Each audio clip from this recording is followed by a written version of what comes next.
Never before ever after national highway పై ఆకర్షణీయమైన commercial plots చదరపు గజం కేవలం 5,999 రూపాయలకే. Ganesh real estates. మరిన్ని వివరాల కోసం సంప్రదించండి 9667777775.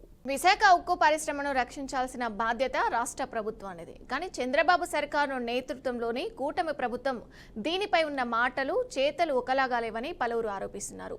ఎన్నికల ముందు విశాఖ ఉక్కు కోసం పోరాటం చేస్తామని చెప్పిన టీడీపీ జనసేన నేతలు అధికారంలోకి వచ్చిన తర్వాత మాత్రం విశాఖ ఉక్కు ప్రైవేటీకరణకు మద్దతుగా మారారని విమర్శలు వెల్లువెత్తుతున్నాయి. కేంద్ర గనుల మంత్రిత్వ శాఖ ఇప్పటికే ఉక్కు పరిశ్రమను ప్రైవేటు రంగానికి తాకట్టు పెట్టాలని స్పష్టంగా తెలిపిన సందర్భాలలోనూ రాష్ట్ర ప్రభుత్వం దీనిని ఆపడంలో ఎలాంటి చర్య తీసుకోకపోవడం గమనార్హం. అనకాపల్లిలో అర్లెన్స్ మిల్టర్ నిస్పన్ స్టీల్ సంస్థకు భారీ స్థాయిలో భూములు, నికర వనరులు కేటాయిస్తూ మద్దతు ఇవ్వడమే కాకుండా ఇప్పటికే 28,000 కోట్ల రూపాయల విలువైన ప్రోత్సాహకాలు అందించడం అందరినీ ఆశ్చర్యానికి గురిచేసింది. ఇది ప్రభుత్వ ధోరణిపై ప్రజల్లో తీవ్ర ఆవేదనను కలిగిస్తుంది.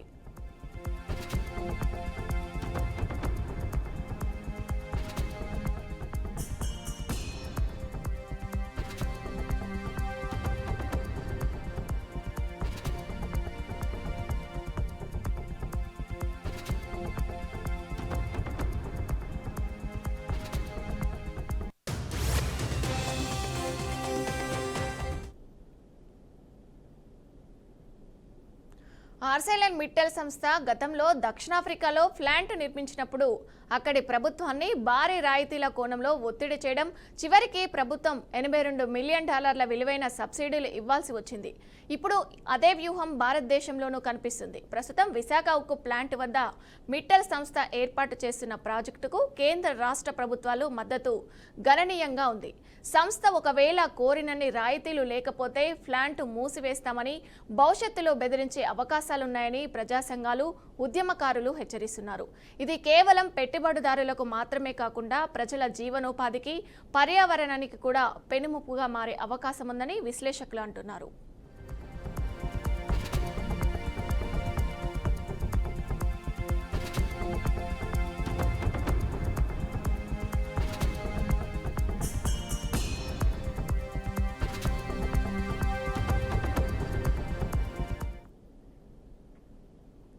కూటమి ఎంపీలు, ముఖ్యంగా విశాఖ ఎంపీ భరత్, కేంద్ర పౌర విమానయాన శాఖ మంత్రితో కలిసి మిట్టల్ సంస్థకు కావాల్సిన సౌకర్యాల గురించి మాట్లాడేందుకు ప్రత్యేకంగా ఢిల్లీ వెళ్లారు. అయితే ఇది ఎంపీలు ఇప్పటివరకు విశాఖ ఉక్కు ప్లాంటుకు సొంత గనులు, నిధులు, పునర్జీవన ప్యాకేజీ కోసం మాత్రం ఏ చర్చలు జరిపినా దాఖలు లేవు.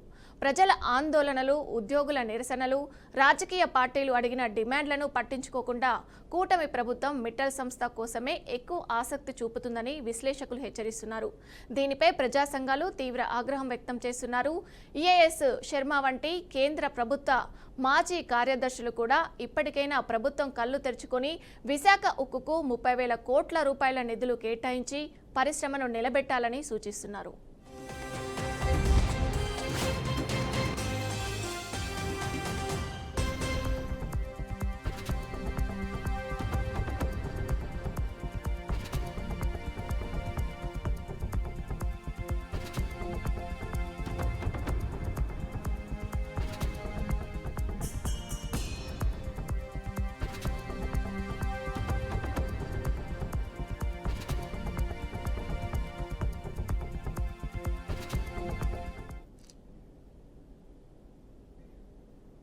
ప్రైవేటు జపం చేస్తున్న ప్రభుత్వం మిట్టల్ ప్లాంటుకు 28,000 కోట్ల ప్రోత్సాహం రాయితీల కోసం దక్షిణాఫ్రికా ప్రభుత్వాన్ని బెదిరిస్తున్న మిట్టల్ స్టీల్ రాయితీలు ఇవ్వకపోతే ప్లాంట్ మూసివేస్తామంటూ హెచ్చరికలు కూడా అదే తరహాలో బెదిరింపులుంటాయని విమర్శలు.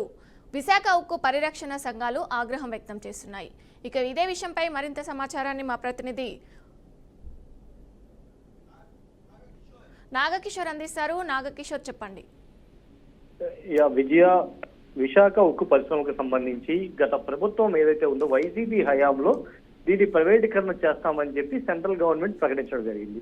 సో ఈ నేపథ్యంలో అప్పుడు ప్రతిపక్షంలో ఉన్నటువంటి ఇప్పుడు కూటమి ప్రభుత్వం ఏదైతే ఉందో ఆ కూటమి ప్రభుత్వం మేము అధికారంలోకి వచ్చిన ఎమ్మటే ఏదైతే ఈ ఉక్కు పరిశ్రమ ఉందో ఉక్కు పరిశ్రమను కాపాడే బాధ్యత మేము తీసుకుంటామని చెప్పి కూడా చెప్పడం జరిగింది.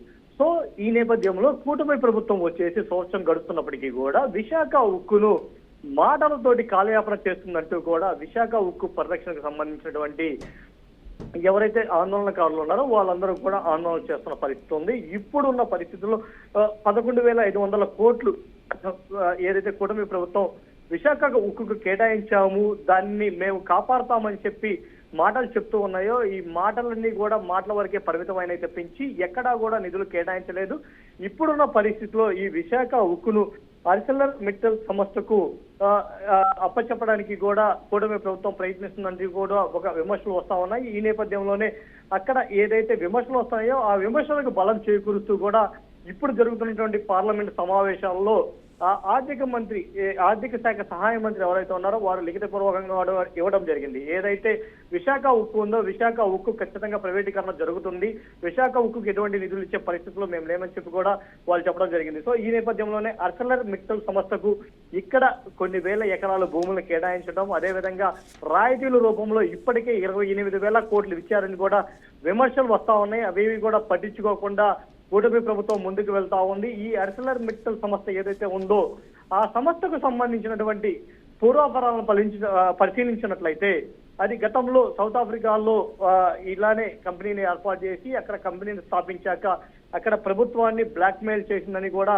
ఆరోపణలు వస్తూ ఉన్నాయి. అక్కడ $82 బిలియన్ ఏదైతే మిలియన్ డాలర్లు సబ్సిడీలను కూడా వాళ్ళు తీసుకొని ఉన్నారు. అదే విధమైనటువంటి బెదిరింపులు ఇక్కడ ఫ్యాక్టరీ నడవట్లేదు, సో మేము మూసేస్తాము, మీ ఎవరైతే ఇక్కడ రాయితీల ద్వారా ప్రభుత్వాన్ని ఉపాధి అవకాశాలు కల్పిస్తామని చెప్పి ప్రభుత్వం రాయితీలు తీసుకొని వచ్చినటువంటి సంస్థ ఆ ఉపాధి దెబ్బతింటదంటూ కూడా ప్రభుత్వాన్ని బెదిరించేటువంటి అవకాశం ఉందని చెప్పి కూడా కొంతమంది చెప్తూ ఉన్నారు. సో ఈ నేపథ్యంలో ప్రభుత్వం ఇప్పటికైనా కళ్ళు తెరిచి ఆర్సెలర్ మిట్టల్ సంస్థకి ఇచ్చిన రాయితీలు ఏవైతే ఉన్నాయి 28,000 కోట్ల రాయితీలు కావచ్చు, రేపు ఫ్యూచర్ లో అది బెదిరిస్తే వచ్చే రాయితీలు కావచ్చు, ఈ రాయితీలు ఏదో ఇప్పుడున్న ఉక్కుకి ఇచ్చినట్లయితే ఆ సంస్థ మనుగడ కాపాడిన వాళ్ళు అవుతాం. అదేవిధంగా సంస్థను నమ్ముకొని ఎన్నో వేల మంది ఉద్యోగులు పనిచేస్తున్నారు, వాళ్ళకు కూడా జీవనోపాధి కల్పించిన వాళ్ళు అవుతామని చెప్పి కూడా విశాఖ ఉక్కు పరిరక్షణ సమితి తెలుపుతానే ఉంది. ఇంకో పక్క ఎవరైతే కూటమి ఎంపీల్లో ఒకరు కేంద్ర మంత్రిగా పౌర విమాన శాఖ చేస్తున్నారు, ఇంకొక వ్యక్తి ఎంపీగా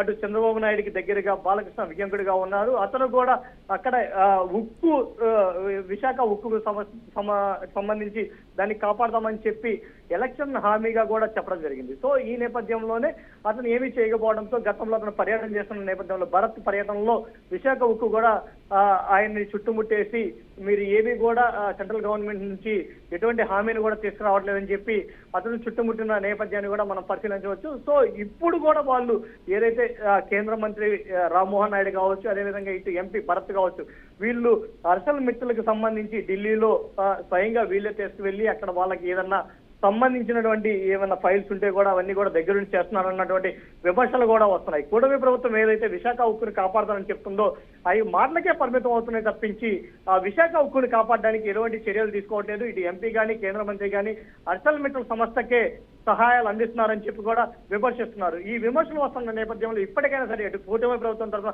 పవన్ కళ్యాణ్ కావచ్చు, చంద్రబాబు నాయుడు కావచ్చు, లోకేష్ కావచ్చు, గతంలో ప్రకటించిన విధంగా 11,500 కోట్ల నిధులు తీసుకొచ్చేసి ఏదైతే ఉందో ఈ విశాఖ ఉక్కు పరిశ్రమ ఏదైతే ఉందో దాన్ని బతికించాలి, ఈ ఏదైతే ఎంపీలు వీళ్ళందరూ సహాయ సహకారాలు అందిస్తున్నారని చెప్పి విమర్శలు వస్తున్నాయో అవన్నీ కూడా తప్పని నిరూపించాలని చెప్పి కూడా ఈ విశాఖ ఉక్కు పరిరక్షణ సమితితో పాటు అక్కడ విశాఖ ఉక్కుకు సంబంధించిన ప్రజలు కూడా కోరుకుంటూ ఉన్నారు. విజయ నాగకిషోర్, చూసుకున్నట్టయితే ప్రభుత్వము ఎప్పటికప్పుడు కూడా హామీలు ఇస్తూ వచ్చింది. ఇప్పుడు ప్రభుత్వం ఏర్పడిన తర్వాత కూడా కేంద్ర మంత్రులు కూడా ఉన్నారు. సో దానికి ప్రాధాన్యతగా ఎంతో మంది కార్మికులు దాంట్లో వర్క్ చేస్తున్నారు. బట్ ప్రభుత్వము ప్రైవేట్గా ఇవ్వడానికి ఎందుకు ఆసక్తి చూపుతుంది? అసలు ఏదైతే ప్రధానంగా విశాఖ ఉక్కు ఉందో విశాఖ ఉక్కు 2019 నుంచి 24 హయాంలో ఉన్నటువంటి వైసీపీ గవర్నమెంట్ లో ఫస్ట్ టైం సెంట్రల్ గవర్నమెంట్ దీన్ని విశాఖ ఉక్కుని ప్రైవేటీకరణ చేస్తామని చెప్పింది. సో అప్పుడు ఉన్నటువంటి ప్రభుత్వం దీన్ని ఖండించలేదు.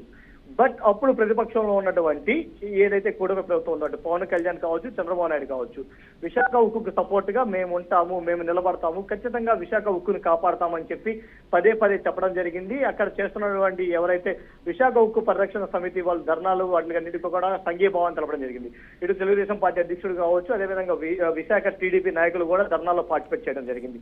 కానీ ఇప్పుడు కూటమి ప్రభుత్వం ఏర్పడ్డాక అవన్నీ కూడా ఓన్లీ మాటల వట్టికే అని చెప్పి చెప్పుకుంటూ ఉన్నారు. ఏదైతే అర్సెల్ మిట్టల్ సంస్థ సౌత్ ఆఫ్రికాలో చేసినటువంటి భారీ మోసాలు కావచ్చు, అదేవిధంగా కావచ్చు, వాటిలన్నింటినీ కూడా పట్టించుకోకుండా కేవలం అర్సెల్ మిట్టల్ అనే ప్రైవేటు సంస్థను ఏదో ఉద్యోగాలు ఇచ్చాము, ఉద్యోగాలు కల్పించామని చెప్పుకోవడం కోసమే ఇక్కడ ప్రైవేట్ సంస్థలకి రాయితీలు ఇస్తా వాటిని తీసుకొస్తున్నారని చెప్పి కూడా ప్రజలు విమర్శిస్తున్నారు. కానీ ఈ విశాఖ ఉక్కు ఏదైతే ఉందో, విశాఖ ఉక్కును నమ్ముకొని కొన్ని వేల మంది కార్మికులు ఉన్నారు.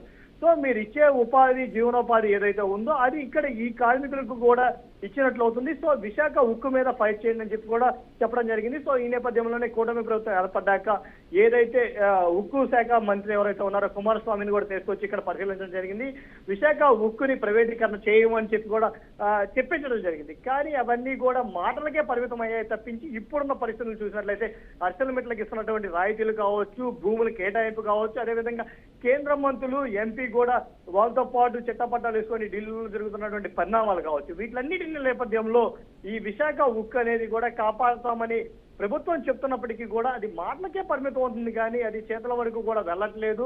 సో కేంద్ర మంత్రులు, ఎంపీ, అదేవిధంగా బీజేపీకి మిత్రపక్షంగా ఉన్నటువంటి తెలుగుదేశం పార్టీ గవర్నమెంట్ అధికారంలో ఉండి కూడా ఏమీ చేయట్లేదన్న విమర్శలు అయితే పెద్ద ఎత్తున వస్తా ఉన్నాయి. సో దీన్ని ఎలా దాటుకొని ముందుకు వెళ్తారు? ఇప్పుడు ఏదైతే భూములు కేటాయించి రాయితీలు ఇచ్చారో ఆ రాయితీలతోటే విశాఖ ఉక్కును కూడా కాపాడుకోవచ్చు. కాబట్టి ఆ విశాఖ ఉక్కును కాపాడుకుంటారా లేదా ఈ ప్రైవేటు అర్సెల్ మిట్టల్ సంస్థ ఏదైతే బెదిరింపుల ధోరణి కావచ్చు, అదేవిధంగా వాళ్ళ మోసాలు కావచ్చు, దాన్ని నమ్మి వీళ్ళు గుడ్డిగా ముందుకు వెళ్తారా అనేది మనం వేచి చూడాలి. ఏదేమైనా కానీ ఇప్పుడు ఈ పార్లమెంట్ సమావేశాల్లో ఆర్థిక సహాయ మంత్రి ఇచ్చినటువంటి లిఖితపూర్వక వివరణ చూసినట్లయితే విశాఖ ఉక్కు అనేది ఇక ప్రైవేటీకరణ ఆల్మోస్ట్ అయిపోయినట్లని చెప్పి మనం భావించవచ్చు. విజయ, ఏదేమైనా కానీ మరికొద్ది రోజులు ఆగడం కానీ లేదా ప్రభుత్వం నుంచి ఏదైనా దానికి సంబంధించి అప్డేట్ వస్తుందనేది కూడా వేచి చూడాల్సిన పరిస్థితి ఉంది. ఏదేమైనా కానీ దీనికి సంబంధించి వివరణ మట్టికి ప్రభుత్వమే ఇవ్వాలి. దాన్ని ఖండించడమా లేకుంటే